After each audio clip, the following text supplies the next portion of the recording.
하나님의 말씀 같이 보시겠습니다. 사무엘상 22장 11절에서 23절 말씀을 함께 봉독하겠습니다. 함께 읽겠습니다. 왕이 사람을 보내어 아히두베의 아들 제사장 아히멜렉과 그의 아버지의 온 집 곧 노베에 있는 제사장들을 부르매 그들이 다 왕께 이른지라. 사울이 이르되 너 아히두베 아들아 들으라. 대답하되 내 주여 내가 여기 있나이다. 사울이 그에게 이르되 내가 어찌하여 이새의 아들과 공모하여 나를 대적하여 그에게 떡과 칼을 주고 그를 위하여 하나님께 물어서 그에게 오늘이라도 매복하였다가 나를 치게 하려 하였느냐 하니, 아히멜렉이 왕에게 대답하여 이르되 왕의 모든 신하 중에 다윗같이 충실한 자가 누구인지요? 그는 왕의 사위도 되고 왕의 호위대장도 되고 왕실에서 존귀한 자가 아니니까. 내가 그를 위하여 하나님께 물은 것이 오늘이 처음이니까 결단코 아니니이다. 원하건대 왕은 종과 종의 아비의 온 집에 아무것도 돌리지 마옵소서. 왕의 종은 이 모든 크고 작은 일에 관하여 아는 것이 없나이다 하니라.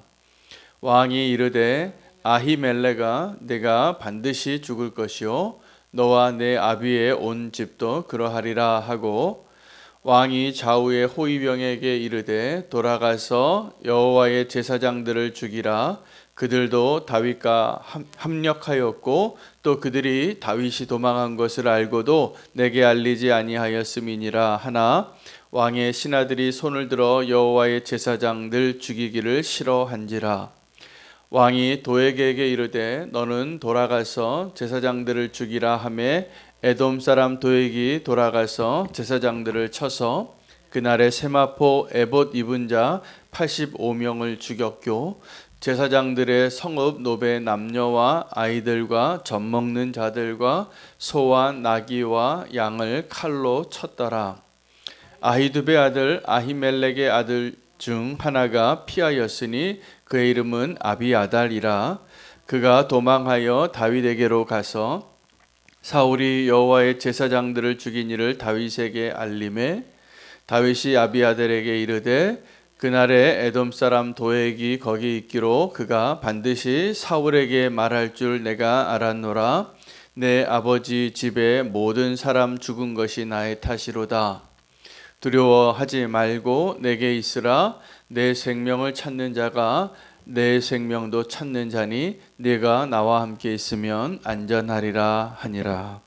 아멘. 하나님의 말씀입니다. 하나님께서 정말 관심을 가지고 계시고 외면하지 않으시는 사람들이 있습니다. 고아와 가부들입니다. 그리고 또 정말 가난한 자들, 그리고 의인이 이 땅에서 흘리는 피에 대해서 하나님은 반드시 내가 듣겠다 그렇게 하셨습니다. 오늘도 본문이 의로운 제사장 85명이 죽임을 당하고 그 노베에 있는 그 모든 제사장들과 가축들과 젖먹이 아이들까지 다 살육을 당하는 안타까운 사건이 일어나게 됩니다. 사울의 그 미치광이 같은 그 광기 때문이고, 그리고 아주 악한 자이죠. 도액이라는 에돔 사람이 칼을 뽑아서 죄 없는 자들을 이렇게 많이 죽였습니다. 여러분, 이런 일 일어나면 안 되잖아요. 악인의 손에 들려진 칼로 의인이 이렇게 많이 죽임을 당할 때 도대체 하나님은 어디 계시고 무슨 일을 하셨을지, 이런 것 때문에 하나님을 향한 믿음이 생기지 않는다고 말하는 사람들도 저는 자주 만납니다. 하나님 그때 어디 계셨을까? 왜 이것을 막지 않으셨을까? 하나님이 그것을 모르지 않으셨다는 것이 성경의 일관적인 증언입니다. 의인이 죽임을 당하는 것, 의인이 피를 쏟는 것에 대해서는 하나님 반드시 보응하신다고 했습니다. 반드시 복수하십니다. 근데 그때 그 의인의 피를 흘리는 것이 왜 막지 않으셨을까? 우리 같으면 그런 일이 일어나지 않을 수 있도록 우리가 할 수만 있다면 내가 하나님이라면 그것을 막았을 텐데, 이게 우리의 생각이고 하나님의 계획은 그것보다 훨씬 더 큰 하나님의 은혜의 계획 안에 있는 것이 분명합니다. 이 의로운 자의 순교에 대하여 성경은 이렇게 말씀하십니다. 하나님께서 그 아벨의 피에서 스가랴의 피에까지 내가 다 책임을 묻겠다고. 여러분, 의로운 사람이 피를 흘릴 때 분명히 드러나는 존재가 있는데 악인의 악행입니다. 악인의 악행이 이 땅에서 힘없고 죄 없는 자들을, 죄 없는 의인을 죽이는 일들이 일어났을 때 우리는 참 안타깝지만 하나님께서는 그 죄를 다루시고 구원의 길을 여시기 위하여 하나님께서 우리 죄의 문제를 해결하기 위하여 반드시 요구하시는 게 뭐였냐면 피였어요. 그 제사에 반드시 필요한 게 뭐였냐면 대속하는 제물의 피입니다. 양이 됐든 소가 됐든 염소가 됐든 또 어떠한 제물이 됐든 흠이 있는 제물을 가지고 오면 안 됩니다. 효과가 없습니다. 흠 없는 제물을 가져와서 피를 쏟게 한 것은 이게 의인의 피예요. 정말 온전한 그 피를 대신해서 이 죄인들이 흘린 피의 그 값을 대신 대속함으로 하나님이 가까이 오는 것을 허락하시는 것이죠. 하나님은 의인의 피에 대하여 절대로 외면하지 않고 계시다는 것이 일관적입니다. 성경에 그 의인이 억울하게 피를 흘린 사건이 너무나 많습니다. 가인과 아벨이 첫 번째 사건이 살인 사건이 일어나죠. 아담과 하와가 그냥 하나님이 금지한 선악과를 따먹은 죄를 범하였다면 그의 자녀의 세대에서는 살인이 일어납니다. 피를 흘리게 됩니다. 그래서 그 가인과 아벨의 그 사건에서 가인이 살인하게 되고 죄 없는 아벨이 죽임을 당하고, 그 일을 하나님이 모르지 않으셨는데 가인을 부르죠. 가인아, 내가 어디 있느냐. 그리고 그때 그렇게 악한 마음에 충동이 되어서 자기 죄 없는 동생을 죽이고 싶었던 그 마음.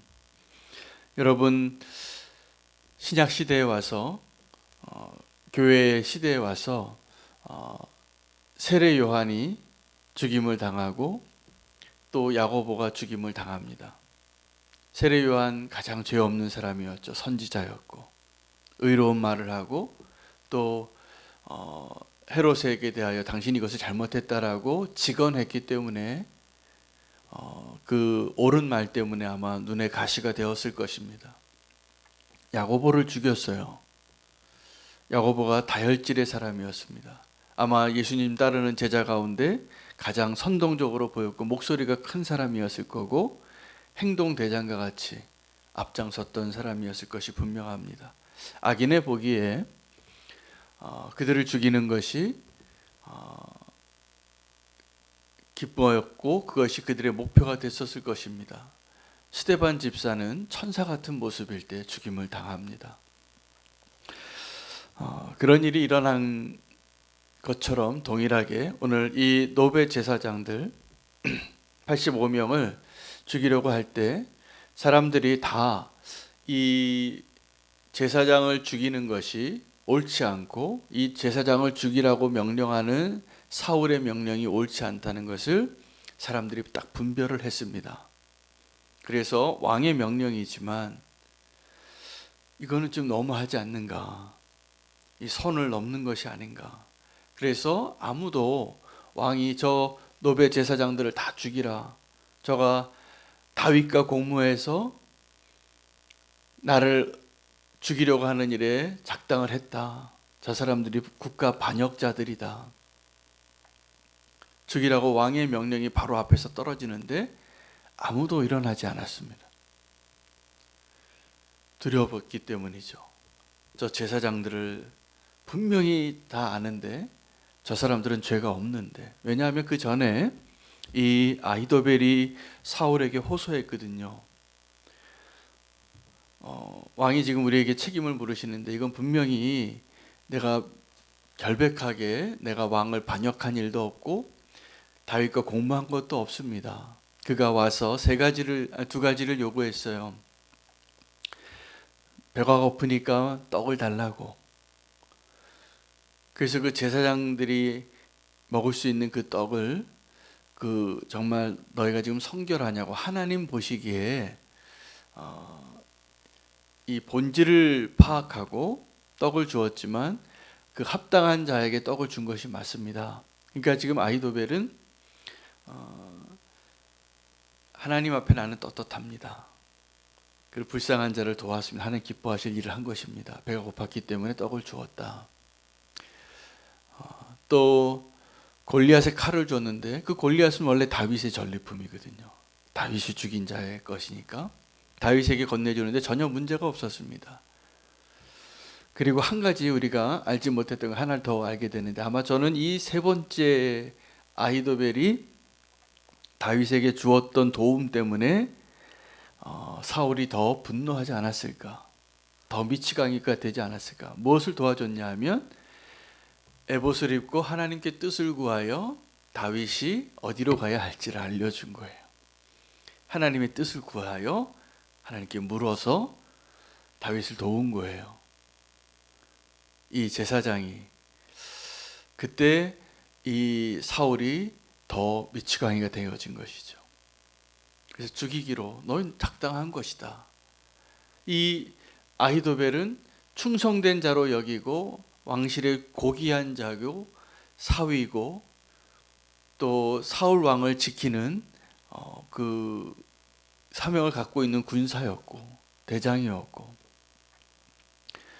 그러니 그를 돕는 것이 자기도 도리라고 생각하고 도왔는데 그것을 가지고 사울은 너희가 작당해서 나를 암살하려고 네가 다윗을 도와줬다. 그 전에 그렇게 다윗을 도와준 사울의 측근이 많았거든요. 자기의 딸도 자기의 아들도 다 그렇게 다윗 편이 되어지는 것을 보면서 사울이 점점 미치광이가 되면 될수록 사울의 편이 하나도 없게 되는 거예요. 그리고 그 사울의 편에 선 사람 딱 한 명이 나오는데 그 사람이 에돔 사람 도액이었습니다. 그 에돔 사람 도액이 얼마나 악하게 그 사울의 명령을 수행하게 되었는지, 그 노베 제사장들의 마을이죠. 그 마을은 정말 거룩한 도시인 거예요. 제사장의 도시예요. 그 제사장 85명이 있다라는 거 정말 거룩한 구별되어진 도시였는데 그 마을에 그 제사장들을 다 죽이고 보세요. 완전히 살육을 합니다. 젖먹이 아이들까지 가축까지 생명이 있는 것들은 다 죽인 거예요. 지나치게 그들을 죽이는 것이죠. 이 도액은 정말 자기가 출세할 수 있는 그 기회를 얻고자 아무도 그 양심에 거리껴서 일어나지 않는 그때 혼자 일어나서 그 마치 야곱의 아들들 레위와 시므온이 일어나서 세겜 사람 히위의 아들들 다 죽일 때, 그 족속을 다 몰살할 때 야곱이 아주 그 나중에 축복을 하는데, 자기 아들들 12명을 다 축복하는데 이 레위와 시므온에 대해서는 이렇게 축복을 하면서 축복이 아니라 이렇게 얘기를 해요. 내 영혼아 저들의 모의에 가담하지 말지어다. 그들이 얼마나 그 레위와 시므온은 자기 노위가 더럽혀진 것에 대하여 분노했기 때문에, 그 분노하면요 우리의 영혼이 하나님의 편이 아니라 원수의 편에 서기 딱 좋습니다. 도액이 될 수 있는 것이죠. 그렇게 야고보와 세례 요한을 죽였던 헤롯이 될 수 있는 것이죠. 의인의 피를 흘릴 수 있는 악한 자가 되기 쉽습니다. 언제요? 우리가 분노하게 될 때. 근데 이 도액은 이 레위와 시므온과 같은 그 정당성도 없었어요. 자기가 출세하고 싶고 자기의 양심의 소리도 들리지 않고. 여러분, 지금도 우리가 하나님 앞에서 신앙생활하면서 우리가 믿음의 길을 온전히 잘 갈 수 있는 것은 무엇에 달려 있냐면 우리가 누구의 편에 서느냐에 달려 있습니다. 누구의 편에 서는가, 그 편을 잘 분별하시기 바랍니다.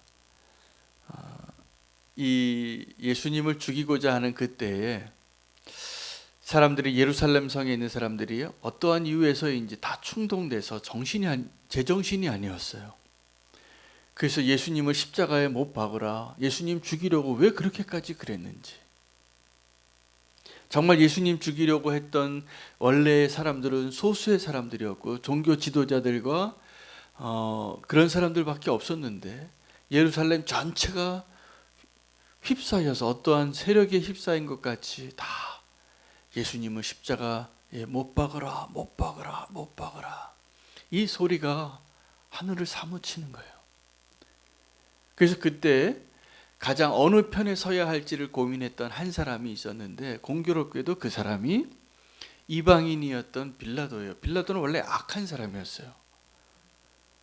근데 이 악한 빌라도가 보기에도 이 예수님이 죄가 없는 것이 분명했거든요. 알아가면 알아갈수록, 신문을 하면 할수록, 그들이 세운 거짓 증언들을 다 들으면 들을수록 이 사람이 정말 죄가 없고 이 사람이 정말 하나님의 아들인 거예요. 근데 이 빌라도는 그때 자기의 양심의 소리를 듣지 못하고, 자기의 양심의 소리는 어떤 것이냐면 이 예수님이 죄가 없다라는 거예요. 근데 지금 이 도액이 죽였던 85명의 노베 제사장들이 있는 그 당시에 사울의 부하들은 그래도 빌라도보다 나았어요. 왕이 아주 엄한 명령으로 너희 빨리 다 저 제사장들을 죽여라, 다윗과 한 편이다, 저들을 죽이라 그럴 때 그들이 나서지 못했어요. 예수님 죽이라고 외쳤던 예루살렘 사람들보다는 훨씬 낫습니다.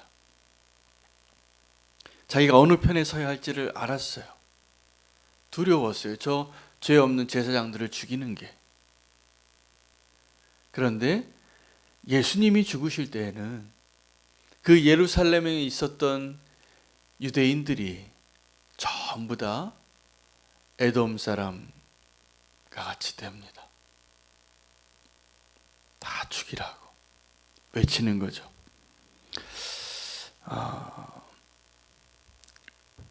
도액이 그렇게 살육을 하고 있을 때 한 사람이 도망치게 되는데, 그 아히도벨의 아들이었던 아비아달이 도망칩니다.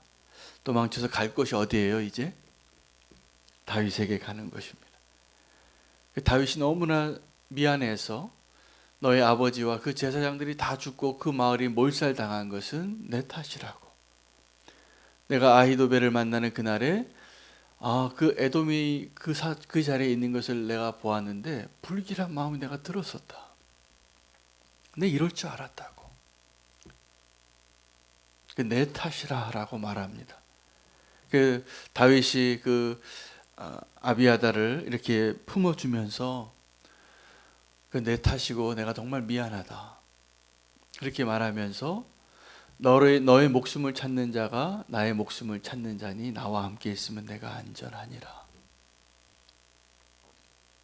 다윗은 자기도 쫓기면서 자기와 함께 있는 사람들, 그 아둘람 굴에 모인 그 400명이 있으면서 너는 나와 함께 있으니 안심하라, 안전하다 라고 말해주고 있는 것이죠. 여러분, 의인의 죽음 앞에서 오늘 우리가 내 양심은 어느 편을 택하고 싶은가? 오늘 그 판단이 분명하게 서는 하루가 되시기를 축복합니다. 양심을 팔고 예수님 죽이라고 외치는 예루살렘의 유대인들 되지 않았으면 좋겠습니다. 그것은 예언되어진 대로 성취되어지지만 굉장히 불행한 일이죠. 그들이 빌라도에게 뭐라고 외쳤는지 아십니까? 저 예수를 십자가에 못 박으라. 근데 빌라도가 이 사람 죄가 없다. 너희 왜 그러냐? 차라리 바라바를 내줄 테니까 그를 죽이도록 하자. 그리고 사면하자라고 제안을 했을 때 그 피를 우리에게 돌리라. 우리가 책임지겠다. 그렇게 외치면서 예수님을 죽였습니다. 하나님은 일관적으로 이 땅에서 죄 없는 사람이 죽임을 당하는 것에 대해서 관여하시고 관심을 갖고 계시고 절대로 그것을 잊지 않으십니다. 반드시 그 피의 흘림을 호소할 때, 그들이 그 땅에서 억울한 죽음으로 죽어갈 때 외치는 것을 내가 반드시 듣고 보응하겠다고, 갚아주겠다고. 그러니 우리가 이 땅에서 하나님 보시기에 의인의 삶을 살고 마치 스데반과 같이 억울한 죽음을 당하는 일이 있을 때, 여러분, 우리는 절대로 내가 어느 편에 서야 될지를 혼돈하시면 안 됩니다. 오늘 제가 기도하고 싶은 제목이, 오늘 그래서 이 말씀을 준비하다가 더 분명하게, 우리 어제부터 더 기도하게 됐는데, 북한에 억류되어 있는 지금 8분의 선교사님과 목사님들이 계세요. 집사님들이, 기독교인이라는 이유, 그들이 정말 북한을 온 힘을 다해서 도왔던 분들이더라고요. 북한의 선교를 위하여, 구제를 위하여 고아원 세워주고 물건을 갖다 주고 그들을 어떻게든지 도우려고 했던 그 사람들을 이제 정치적인 이유로 그들을 억류하고 사형을 선고하고 갇혀 있는데, 의인의 피죠. 분명히 의인의 고난입니다. 그것을 위해서 기도해야 될 마음을 주시고, 또 북한의 그 교회를 재건하기 위한 기도가 다시 한번 힘있게 시작되어지기를 소망합니다. 분명히 하나님 거기 간섭하실 것이기 때문에 그렇습니다. 여러분, 지금도 의로운 사람이 피 흘리고 억울한 일을 당할 때 우리가 그냥 어떤 소문 듣고 예수님 십자가에 못 박으라고 외치는 자 되지 않으셔야 합니다. 양심의 소리를 잘 들어야 합니다. 주님의 음성을 잘 들어야 합니다. 그리고 내가 어느 편에 서야 할지를 잘 분별하셔야 합니다.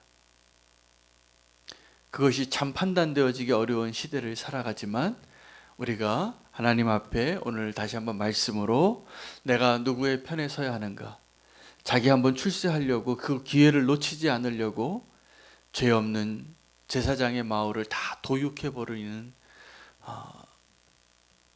그 악한 자가 되지 않기를 원합니다. 도액이 많습니다. 자기 성공하려고 그 기회를 놓치려고 양심의 소리를 버리고, 근데 그 사람들이 다 예루살렘에서 예수님 죽이라고 외쳤던 유대인들과 똑같은 우리의 모습이기도 합니다. 하나님께서 우리에게 다시 한번 그 의인들의 호소에 대해서 내가 귀 기울이고 있노라고, 그리고 그 피에 대해서 내가 외면하지 않고 반드시 보응하실 것이라고, 그 가운데 우리의 판단과 선택이 있고 오늘 우리의 기도가 있게 되어지기를 소망합니다.